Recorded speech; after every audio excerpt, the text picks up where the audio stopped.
En este programa, te hablaremos de un ejército incontenible de insectos, bichos y bacterias que destruye bosques y cultivos en México. Conoceremos los esfuerzos para combatirlos con la producción de más plagas. Y veremos en acción a un escuadrón canino adiestrado para detectar alimentos prohibidos.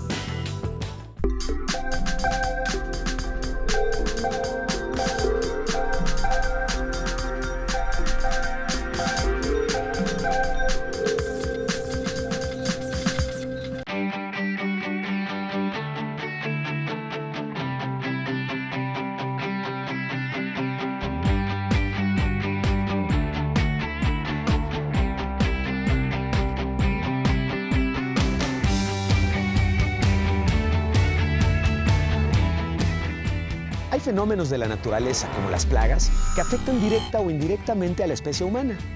En este programa vamos a ver cómo ciencia y tecnología trabajan juntas para encontrar soluciones amigables con los ecosistemas. La Secretaría de Agricultura, Ganadería, Desarrollo Rural, Pesca y Alimentación, SAGARPA, a través del Servicio Nacional de Sanidad, Inocuidad y Calidad Agroalimentaria, el SENASICA, es responsable de las medidas de prevención de las plagas en México. Yo soy Emilio Saldaña y esto es Factor Ciencia. Bienvenidos.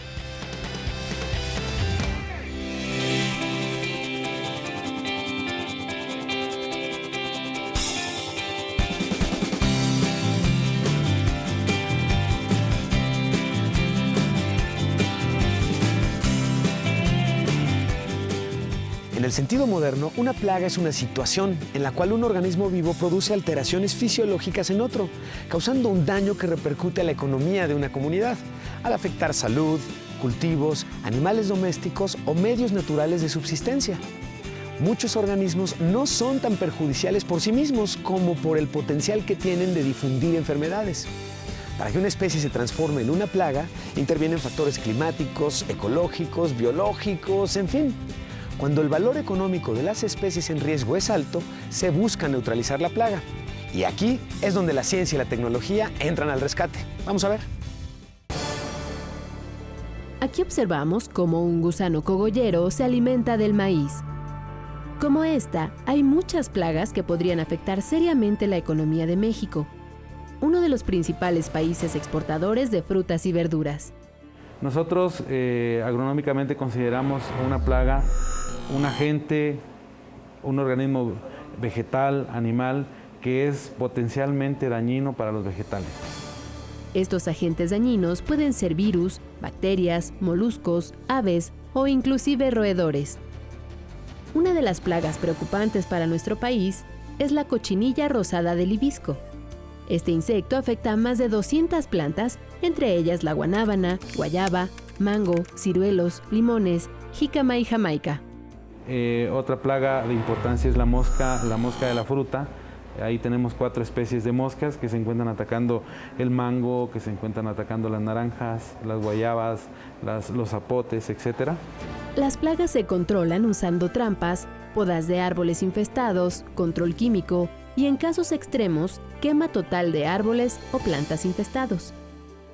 Por reglamentación estamos obligados a realizar acciones como SENASICA o Servicio Nacional de Sanidad, a fin de propiciar o garantizar la condición fitosanitaria de los productos y que estos también se permita una exportación. Algunas plagas no están presentes en nuestro país, pero amenazan con entrar. A estas, los expertos las llaman plagas cuarentenarias. Cuando estas llegan a entrar a nuestro territorio, se toman medidas oficiales para que no se dispersen y se mantengan en sitios muy restringidos, hasta que se logre su erradicación.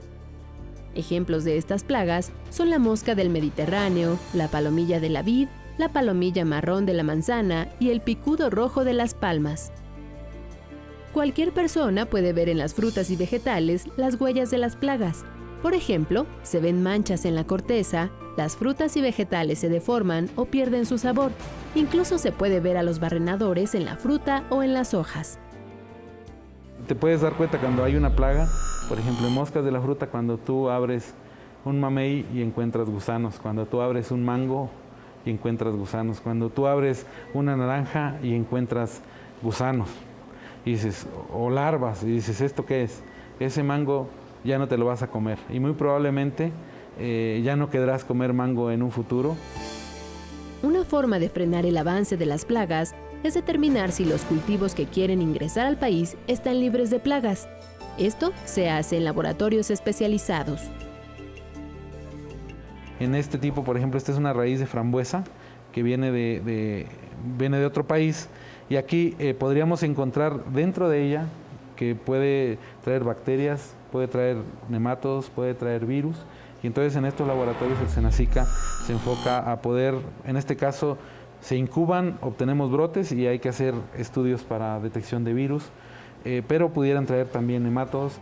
Si un alimento no está libre de plagas, las autoridades se aseguran de que no ingrese al país, ya sea un grano que se importó de Medio Oriente o manzanas cultivadas en Estados Unidos.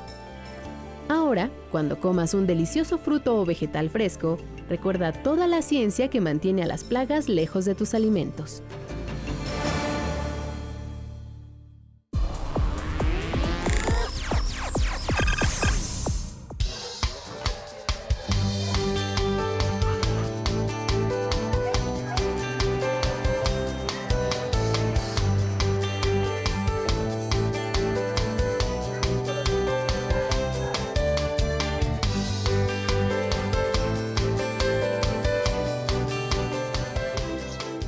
Para evitar la diseminación de plagas y enfermedades exóticas que pueden afectar el patrimonio agropecuario del país, el Senacica, a través de la Dirección General de Inspección Fitosanitaria, implementó un programa de unidad canina para agilizar la inspección de equipajes y mercancías que transitan en los aeropuertos, puertos y fronteras y puntos de movilización nacional.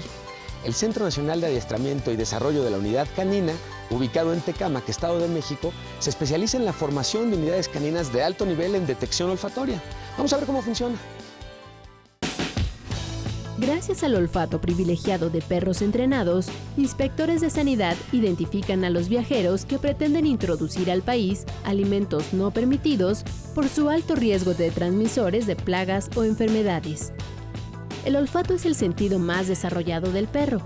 La mayoría tiene alrededor de 200 millones de receptores olfativos en las fosas nasales y algunos, como los sabuesos, casi llegan a los 300 millones, mientras que el hombre tiene tan solo 5 millones. Es decir, que el perro tiene 40 veces más células olfativas. En el mundo, en otros países existen plagas y enfermedades que no existen en nuestro país. Y el hecho de que por medio de una fruta, un trozo de carne, un producto alimenticio pudieran transmitirse o introducirse esas plagas y esas enfermedades que no existen en el país, pondrían en riesgo la producción agropecuaria. Cada año llegan a México alrededor de 20 millones de turistas. Es fundamental vigilar que en sus maletas no traigan alimentos que puedan introducir alguna plaga al país. También es importante hacerlo de modo amigable y no subjetivo. Por eso se utilizan perros, que detectan los alimentos sin tomar en cuenta la apariencia de las personas. Primero, señalar que el perro es más efectivo. Tienes hasta un 90%, 90-95%, dependiendo del perro, de efectividad. Es decir, cuando el perro se sienta, significa que es muy probable de que traigas un alimento. Una vez que el perro detecta un alimento, el inspector debe hacer la revisión física para constatar si representa o no un riesgo sanitario. Los alimentos decomisados se desinfectan de inmediato y se destruyen en un incinerador. En este lugar, el Centro Nacional de Adiestramiento Canino del Senacica se entrena a los perros para detectar alimentos. La anatomía de la nariz del perro favorece su desarrollado olfato. Las cavidades nasales tienen una orientación que permite ampliar el campo olfatorio y, por otra parte, al ingresar el aire en la nariz, se separa en dos corrientes. La primera va hacia los pulmones, como ocurre con todos los mamíferos. La segunda se dirige en forma directa a las células olfatorias, mediante las cuales el reconocimiento de los olores se fija en forma de imagen olfativa. Así, cada vez que el animal percibe un olor ya conocido, sabe exactamente a qué circunstancia corresponde. El entrenamiento es a base del juego. Se utilizan pelotas y otros juguetes que se impregnan con el aroma que se desea que el perro detecte. También se les dan premios de alimentos. Nosotros entrenamos a los perros con 5 aromas básicos. Es el mango, los cítricos, ya sea naranja, toronja, limones y sus otras variedades. Las manzanas, carne de res y carne de puerco. Ese es el entrenamiento básico que nosotros sacamos ya al perro al término de su adiestramiento del centro, y ya después se le pueden improntar otros aromas. En el centro de entrenamiento se cuenta con un simulador de sala aeroportuaria y otro de punto de inspección federal, como los que se encuentran en las carreteras del país. El objetivo es que el perro se familiarice con el ambiente en el que va a trabajar. Para conocer los productos que puedes traer de otros países, consulta la página del Senacica que aparece en pantalla.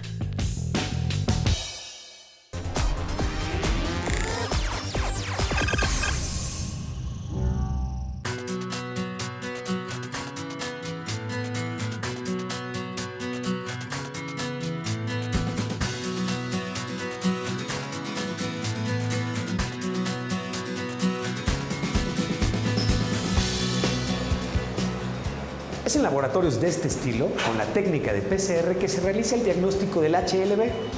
Esta es la abreviatura de Wanglong-Bing, palabra de origen chino que significa enfermedad del brote amarillo. Es una enfermedad bacteriana incurable que llegó a México en 2009 y ataca diversos cítricos, tales como el limón, la naranja y la toronja. Destruye la producción, apariencia y valor de los árboles de cítricos, produciendo frutos amargos, incomibles y deformes. Los árboles infectados mueren en unos años.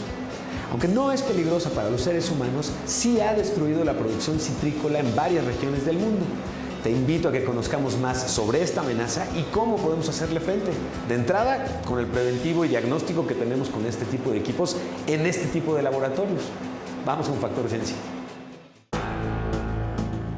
Una bacteria de origen chino se ha convertido en el más peligroso asesino de árboles cítricos. Wanglong-Bing, o mejor conocida por sus siglas HLB, produce la enfermedad del brote amarillo. Aunque el HLB no afecta a los humanos ni a los animales, es una gran amenaza para las 550,000 hectáreas citrícolas en nuestro país, ya que inevitablemente mata a los árboles.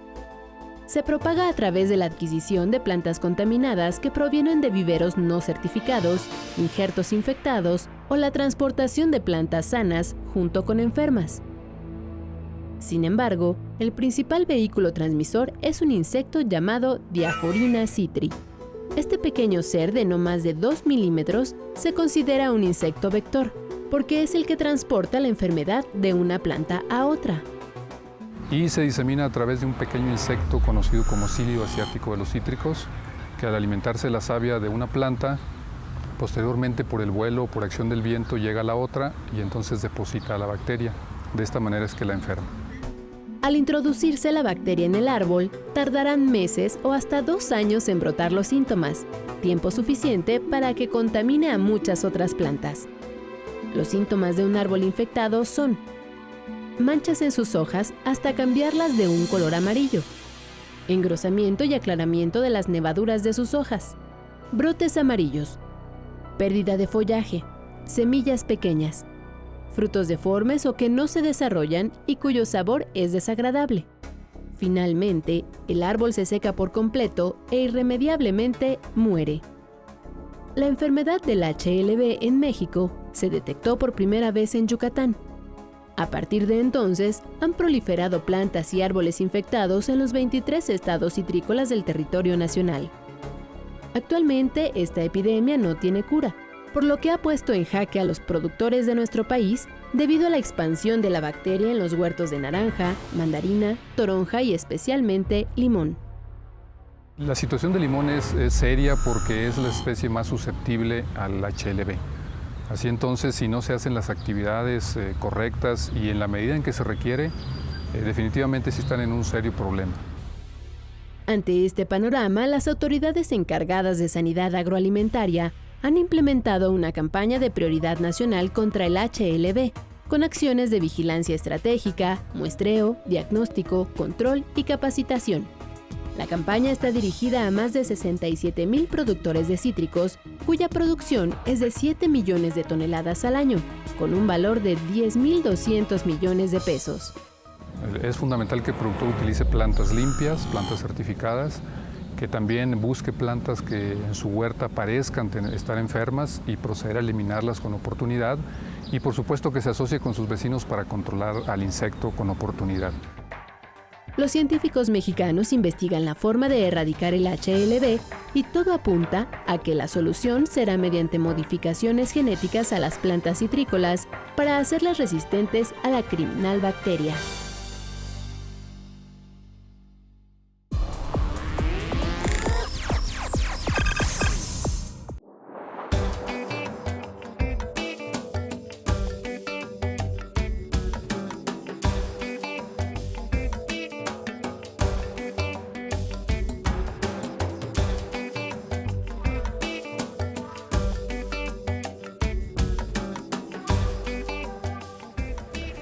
En esta área se aísla y se identifican las bacterias patógenas que son causantes de contaminación en alimentos.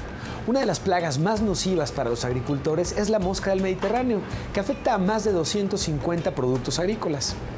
Esta deposita sus huevecillos en frutas y vegetales, mismos que dañan desde que son larvas y los destruyen cuando se convierten en gusanos.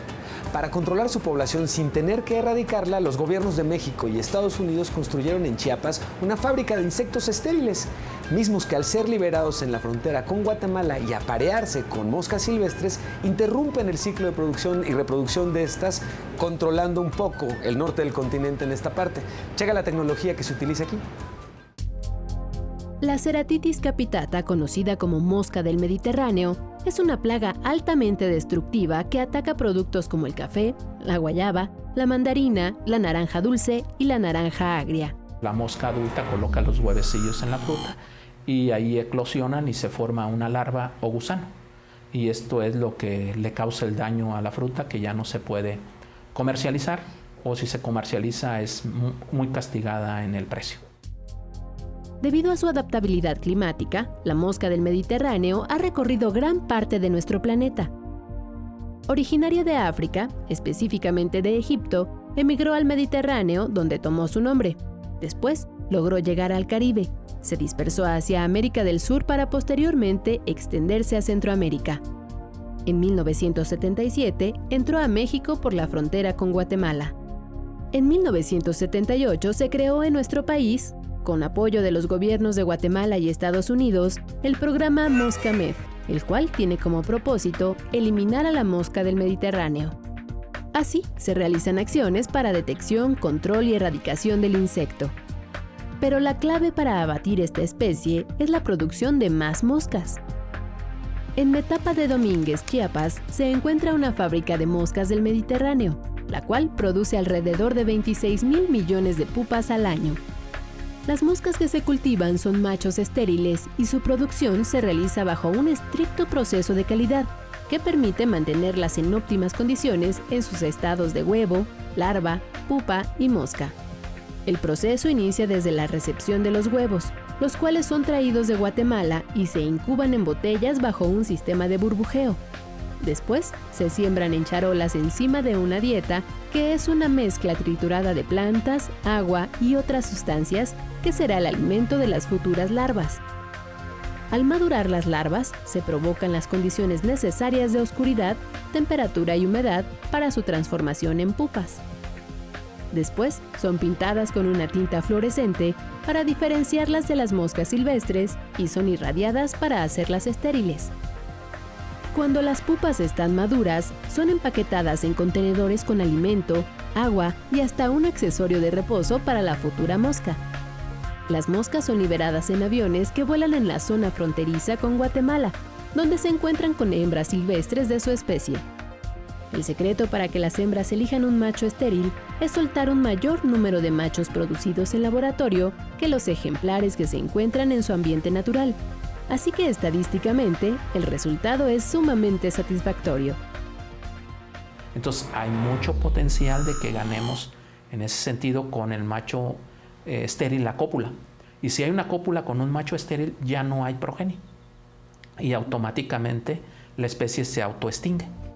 La técnica del insecto estéril constituye una barrera biológica segura para los cultivos y la economía nacional. Es así como México, al estar libre de la mosca del Mediterráneo, mantiene un reconocimiento que le permite comercializar frutas y hortalizas en los mercados nacionales e internacionales. El Senacica, su función primordial es reducir los riesgos de presencia de plagas y enfermedades y esta tarea fundamentalmente de contaminantes, de todo lo que significa la calidad y la inocuidad de los alimentos, así como la salud de los animales, tanto terrestres como acuáticos, y por supuesto la prevención y eliminación de plagas y enfermedades de las plantas. Para esto es indispensable contar con elementos científicos altamente capacitados. Bueno, es muy importante resaltar que la ausencia de enfermedades y la ausencia de plagas no se nota.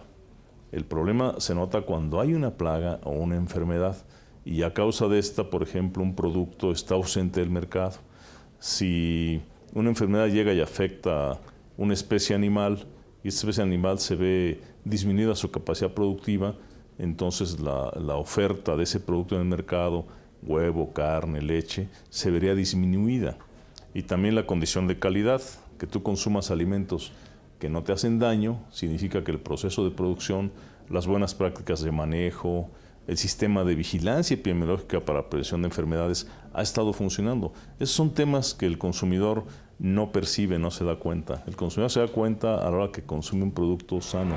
Una manzana que no tiene presencia de gusanos, por ejemplo, o de lesiones de un insecto, o una carne que tiene un buen sabor, una buena calidad y que además no te hace ningún efecto negativo. Les recuerdo que seguimos recibiendo sus inquietudes y sus preguntas sobre cualquier tema relacionado con ciencia y tecnología. Vamos a ver ahora una de las preguntas más interesantes que nos hicieron esta semana y escucharemos la respuesta en voz de un especialista. Yo quisiera saber si hay alguna feria de ciencias aquí en México. Diferentes instituciones educativas organizan ferias de ciencias. Lo que la UAM ofrece es que los profesores literalmente o casi literalmente bajan su laboratorio y montan parte de sus líneas de investigación de una manera divertida, de una manera dinámica, a través de juegos, de concursos. Hay quienes, sobre todo los profesores de biología, tienen, por ejemplo, colecciones vivas o colecciones de animales conservados. Se bajan parte de esta colección, las ponen en su stand y están haciendo diferentes actividades porque la idea es que sean exposiciones interactivas, que muestren parte de su línea de investigación, que participen obviamente los alumnos que están estudiando la licenciatura y que además lo hagan de una forma muy divertida, ¿no?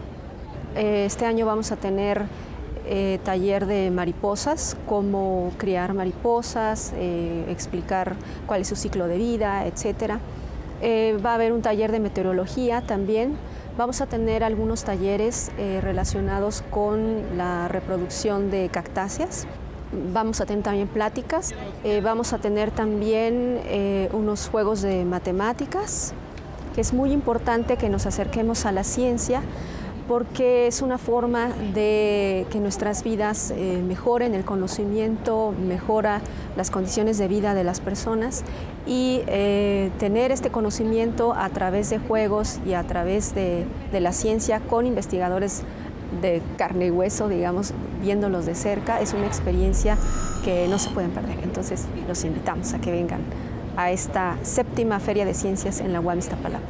¿Sabes qué es el bosón de Higgs? Yo entiendo que esa es la partícula conocida como la partícula de Dios y es por la que se supone que existe la materia o la masa de los objetos y aparte con la que se pueden explicar las leyes de la física. Bueno, sobre el bosón de Higgs lo único que sé es que actualmente es una teoría de la física cuántica sobre el origen de la materia y actualmente se están organizando investigaciones en el colisionador de hadrones. En la década de los 60, sus teorías sobre la física de las partículas fueron desestimadas. 50 años después, su trabajo es reconocido con el máximo premio de las ciencias.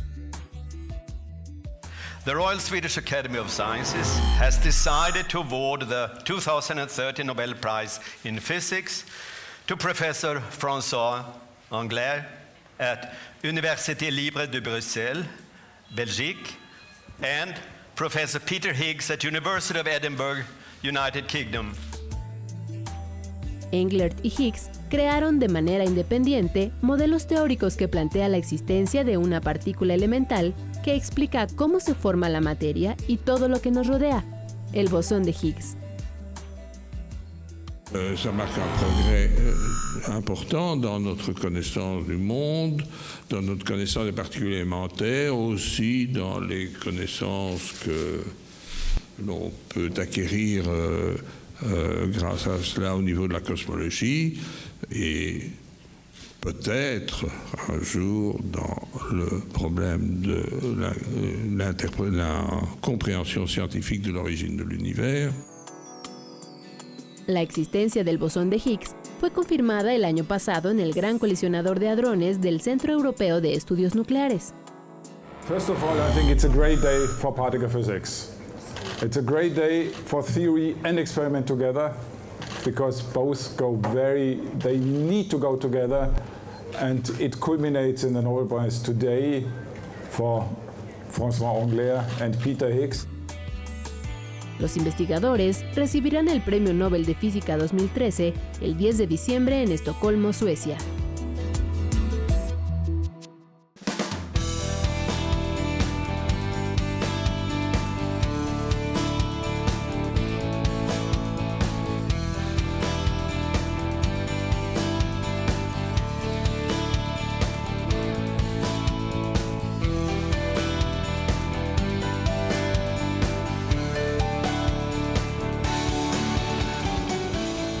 Seguimos investigando lo que ocurre en el mundo de la ciencia y la tecnología. Te invito, como siempre, a que conversemos en Twitter. @FactorCiencia nos va a permitir establecer contacto contigo y conocer directamente de tu parte los temas que quieres ver aquí en tu programa. Está también nuestra página en Facebook y puedes ver todos los capítulos anteriores en el canal de YouTube de 11 TV México. Por supuesto, nuestra casa oficial se encuentra en la página oficial de 11 TV México. Yo soy Emilio Saldaña y te invito a que nos veamos en el próximo Factor Ciencia.